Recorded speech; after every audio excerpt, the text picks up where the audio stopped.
नमस्कार, अस्सलाम वालेकुम। मेरा नाम है नदीम खान और आप देखना शुरू कर चुके हैं मुद्दा गरम है सिर्फ इंडियन पत्रिका पर। इस वक्त मेरे पीछे सभासद एसोसिएशन का धरना चल रहा है। इनको डिटेल करके यहाँ इको गार्डन लाया गया है।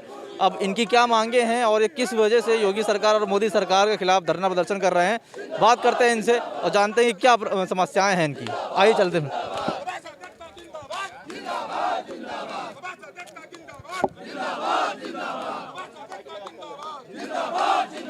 इस वक्त हमारे साथ सभासद के अध्यक्ष एसोसिएशन के जो अध्यक्ष हैं वो बात करने के लिए। सर, क्या समस्या है, किस बात को लेकर धरना दे रहे हैं आप? मेरा नाम नीरज इंसान, मैं प्रदेश अध्यक्ष सभासद एसोसिएशन उत्तर प्रदेश।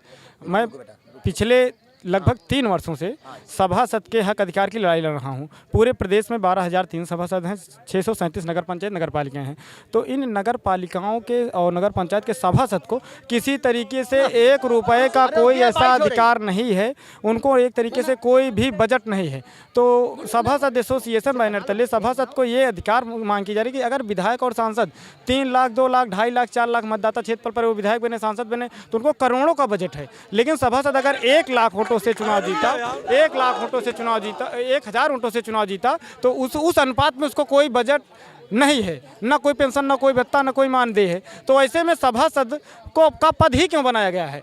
तो इसलिए यदि हमारा छोटा जनप्रतिनिधि है और बड़ा जनप्रतिनिधि के अनुपात में छोटे जनप्रतिनिधि को बजट अलाट होना चाहिए। इसी को लेकर 7 सूत्री मांग से लेकर 8 नवंबर को माननीय नगर विकास मंत्री से प्रतिनिधिमंडल ने भेंट किया, आश्वासन दिए, कोई जवाब नहीं मिला। और इसके पूर्व में कई दर्जन जिलों से माननीय मुख्यमंत्री को जिलाधिकारी द्वारा ज्ञापन दिया गया, हजारों रजिस्ट्रियाँ गई, सभासदों ने किया। ऐसे बहुत आंदोलन हुए जो शांतिपूर्वक गांधीवादी तरीके से रहा। लेकिन आज ऐसी परिस्थिति बनी कि यदि न्याय लेना है, यदि न्याय लेना है तो हमको सबको कुछ करना होगा। और इसी संबंध में मैं बताना चाहूँगा 2022 के चुनाव में अगर अभी आप कहाँ पर धरना दे रहे थे ये बता? हम लोग दारुल सफा विधायक निवास ए ब्लॉक कॉमन हॉल में अपनी मीटिंग बैठक कर रहे थे और माननीय मुख्यमंत्री जी की जानकारी लगा कि कहीं कार्यक्रम है या मुख्यमंत्री जी हैं। तो हम सब लोगों ने सोचा कि हम लोग जनप्रतिनिधि, ये सब लोग जनप्रतिनिधि हैं, तो एक जनप्रतिनिधि होकर माननीय मुख्यमंत्री जी से हम अपनी बात को कह सकते हैं। तो कोई ये यहाँ जितने हैं सब ये जनप्रतिनिधि हैं, जनता द्वारा चुने गए सदस्य हैं। तो इनके पास 1000, 2000, 4000 मतदाताओं के जनप्रतिनिधि हैं। तो ऐसे में ये जायज़ सी बात है कि कोई बड़ा जनप्रतिनिधि से छोटा जनप्रतिनिधि के लिए क्या अनुमति लेना होगा।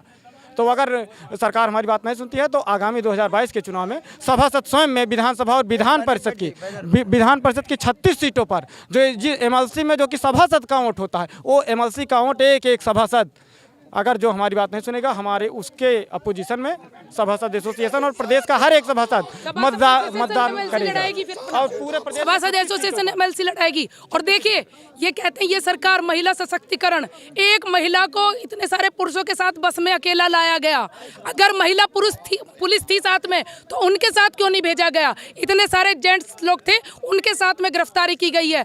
वैसे महिला सशक्तिकरण बताते हैं, किस चीज़ का महिला सशक्तिकरण है ये पूछना चाहते हैं हम। ये इसमें जो है जो सब भैया लगाए ना, फिर बाद में आराम से।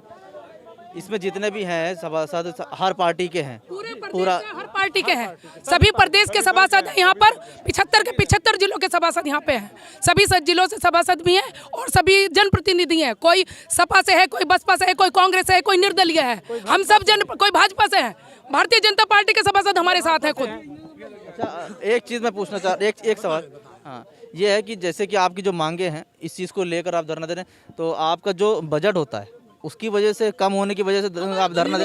हाँ, जो सरकार हमारे साथ ये भेदभाव कर रही है, दुनिया भर के जो ग्राम प्रधान हैं, क्षेत्र पंचायत सदस्य हैं, जिला पंचायत सदस्य हैं, छोटे से छोटे प्रतिनिधि जो चुनाव जीतकर जनता के बीच से चुनाव जीतकर आया है, तो उसको जो है सरकारों ने जो है पूरी सुविधा दी, वो करोड़ों रुपया का फंड दिया, क्योंकि वह जनता के द्वारा चुनाव जीतकर आए हैं। इसी तरह हम जितने भी प्रतिनिधि यहाँ पर पूरा उत्तर प्रदेश मैदान में हैं, पूरे उत्तर प्रदेश के कोने कोने से यहाँ पर पार्षद प्रतिनिधि और पार्षद लोग यहाँ पर इकट्ठे आए हैं। तो हम लोग जनता से चुने हुए प्रतिनिधि हैं, जनता ने हमें वोट देकर जिताया है। तो जिस तरह आप उन ग्राम प्रधानों ने जो वोट चुन के आए हैं, उन्हें अगर आप भत्ता दे रहे हैं, मानदेय दे रहे हैं, उन्हें जो है निधि दे रहे हैं, तो हमसे आपकी सरकार की क्या दुश्मनी है? हम जब जो है निधि मांग रहे हैं तो क्या गलत मांग रहे हैं? अगर हम कोई कहीं से जो है नियुक्त किए गए पदाधिकारी नहीं है, कोई राजनीतिक दल के नेता नहीं है, हम जनता के द्वारा चुने गए प्रतिनिधि हैं। हम बाढ़ में जाते हैं तो जनता हमें गालियाँ देती है कि आप किस बात के प्रतिनिधि हो, क्या हो, कुछ आप विकास नहीं कर पा रहे हैं। जैसे कि ये सरकार बोलती है कि सभासदों को उनका कोटा दिया जाता है, वो अपने कोटे से कार्य कर रहे हैं, नहीं दिया। 0/0 है हमारे पास। सरकार ने एक ढेला भी नहीं दिया है। हमारा यही माननीय पत्रकार महोदय, हम आपका जो है धन्यवाद देते हैं। आपने बहुत अच्छा प्रश्न पूछा कि जो है हमें सरकार ने एक ढेला नहीं दिया है, और हम जो है जनता से चुनकर जीत कर आए हैं। हम जैसे तैसे अपने किसी तरह से भीख मांगकर और जो है वहाँ पे चेयरमैन के चक्कर काटकर अपने वार्ड में विकास कार्य करा पा रहे हैं। हमारे पास कुछ नहीं है। कि पंचायती चुनाव में जो प्रधान है उसको सब कुछ मिल रहा है, मगर आपको जो है हम नगर निकाय का चुनाव जीते हैं।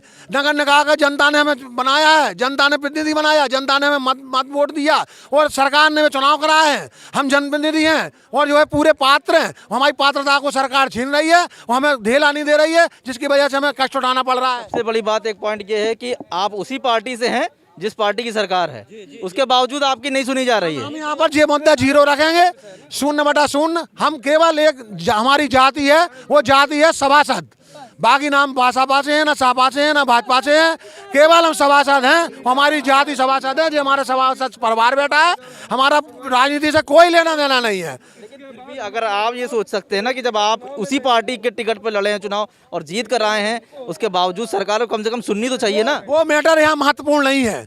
हम यहाँ पर सभासद एसोसिएशन के बैनर तले अपनी लड़ाई लड़ रहे हैं। वो इसी आप सम्माननीय मीडिया, आप लखनऊ मीडिया से हम आपका बार बार धन्यवाद करते हैं कि आपने हमारी पीड़ा और सरकार तक पहुँचाने का आपने किया है। आपसे बड़ा हमारे लिए आदरणीय सम्माननीय कोई नहीं है। मेयर साहब से कोई बात हो पाई है? मेयर से इस बारे में कोई बात हुई? मेयर ने क्या आश्वासन दिया? के द्वारा नगर विकास मंत्री आशुतोष टंडन जी से हम मिले थे। उन्होंने हमें, हमारे माननीय नीरज इंसान जी हमारे जो नेता हैं, हमारे जो है पूरे तरह से जो है लड़ाई लड़ने का काम कर रहे हैं। हम उनके अधीनस्थ होकर काम कर रहे हैं। तो जो है उन्होंने बड़े पूरे ताकत से हमें आश्वासन दिया था, हमारे नेता को, नीरज इंसान जी को, जो सभासद एसोसिएशन के प्रदेश अध्यक्ष हैं, कि हम आपकी मांग है 15 दिन के अंदर कुछ ना कुछ मांग कर आपको पत्र लिखेंगे, आपको दोबारा बुलाएंगे। लेकिन आज 20 दिन बीत चुके हैं, उनके कान पे जू नहीं रहेंगी। उन्होंने हमारा कुछ भला नहीं किया। मजबूरन हमें आज पूरे प्रदेश के कोने कोने के सभासदों को लेकर यहाँ आज अपना जो है हमें बलिदान देने के लिए आना पड़ रहा है। हम जीना मुश्किल कर देंगे। हम पूरी जो है आर पार की लड़ाई लड़ेंगे और हम गोलियां खाएंगे, लाठियां खाएंगे, लेकिन यहाँ से वापस नहीं जाएंगे। एक चीज़ इसी वजह से, जैसे कि अब कोटा आपका नहीं मिला, आपको कोटा नहीं मिला, बता रहे 0 है। अब इसकी वजह से जनता की भी आपको सुननी पड़ती है कि भाई आप काम नहीं करा रहे हो, और आप बदनाम होते हो कि वोट लेके आप गायब हो गए। मुख्य रूप से ये बात है कि जब से ये नगर पालिका, नगर पंचायतें बनी, सरकार जो है केवल सभासदों का शोषण किए, यानी कि उनको यूज किए। और सभासद जो होता है वो बड़ा त्यागी होता है, यानी कि उसके पास इतना बड़ा हृदय होता है कि वो सदैव 5 साल मेहनत ही करता है। और अपेक्षा और जनता, भाई साहब आपको मैं बता दूं, अगर पूरे प्रदेश का अगर सभासद, यहाँ हमारी प्रदेश कार्यकारिणी आई है, आप पूछ लीजिए विधायक और सांसद के पास जितनी भीड़ नहीं होती है उतनी वार्ड की जनता हमारे सभासद के पास। चुनाव जब होते हैं, चुनाव में आते हैं, चुनाव होते हैं तो वही सभासद, वही पार्टी सभासद को बोलती है कि भाई आप भीड़ भी लेके आइए। बिल्कुल, क्यों नहीं बोलती है? भीड़ भी करनी पड़ती है सभासदों को। क्या करें? कुत्ता मर जाए तो हमें उठवाना, किसी के यहाँ गमी हो जाए, कुछ परेशानी है तो हमें उठवाना, किसी को जो है दवा की जरूरत है तो चाहे हमें पैसा जेब से लगाना हो हमें लगाना। सांसद विधायक छोटी छोटी समस्याएं लेने के लिए वार्ड के अंदर नहीं जाते हैं। केवल जनता सुबह 5 बजे से आके हमारा दरवाजा खटखटाती है कि माननीय महोदय वहाँ पे घटना हो गई है, आप चलिए, आप उसको जो है तन मन धन से सहयोग कीजिए और वहाँ पर जो है समस्या निपटाइए। सभासद कोरोना काल में हम लोगों ने अपने बाल बच्चों को ताक पे रखकर जनता के बीच में जागरूकता का काम किया और लगातार खतरे में बने रहे। हम लोगों का न कोई बीमा है, न कोई निधि है, न कोई ऐसा प्रावधान है कि अगर मेरे साथ कुछ हो जाता है तो मेरे बाल बच्चे क्या करेंगे। इसका क्या जवाब है? हम लोगों के पास कोई पावर नहीं है। अन्य प्रतिनिधियों को है, सफाई कर्मचारी तक के लिए व्यवस्था है। हम लोगों की स्थिति सफाई कर्मचारी से भी बदतर हो चुकी है। अच्छा, एक चीज़ ये भी है कि जैसे कि मान लीजिए कि आप विधायक तो उस क्षेत्र में रहता नहीं है, विधायक ने विधायकी जीती की दूसरे क्षेत्र में चला गया, अपना घर में रह रहा है। कोई भी समस्या के लिए जनता आपके पास आती है, जबकि विधायक का भी कोटा होता है, मगर वो कोटा उनको मिल गया, उनसे कोई मतलब नहीं है। लेकिन आपके कोटे के लिए सब कुछ परेशान है। जनता हमारे सामने मरने मारने के लिए आ जाती है कि जब हमने आपको वोट दिया है, आपको हमने जनप्रतिनिधि बनाया है वार्ड का, तो वार्ड का सुख दुख आपको ही निपटाना पड़ेगा, वो आपको चलना पड़ेगा। छवि भी अलग खराब होती है। छवि हमारी खराब होती है, हमें चेयरमैन के हाथ पैर जोड़ने पड़ते हैं, चेयरमैन हमारी कुछ नहीं सुनता है। और हमें जो है वार्ड के अंदर गहराई में जहाँ पे पूरी जनता निवास कर रही है उत्तर प्रदेश की, जो आगामी चुनाव में वोट डालने वाली है। मैं राजेश बिलाटिया जनपद झांसी से आया हूँ। जहाँ झांसी का रानी का नाम सुना होगा, और झांसी रानी के हम देश उससे क्षेत्र से आते हैं, मऊरानीपुर नगर पालिका से। हम जिस तरह से पीड़ा झेल रहे हैं, ये हमारा दिल जानता है कि हमें पास एक ढेला नहीं सरकार दे रही है, वो हमें लड़ाई लड़नी पड़ रही है अपनी जो है। तो ये सारी समस्याएं इनकी हैं कि जो इनको कोटा मिलना चाहिए वो नहीं मिला है। और आप कहाँ के सभासद हैं? कासगंज जिला। कासगंज के हैं। हाँ जी। कासगंज में आपका विकास कार्य करने में बाधाएं आ रही हैं। हाँ, बाधाएं आ रही हैं। क्या वजह है? हक नहीं है सभासदों का, केवल कुत्ता मर जाए तो उठवा दे भैया, ये है।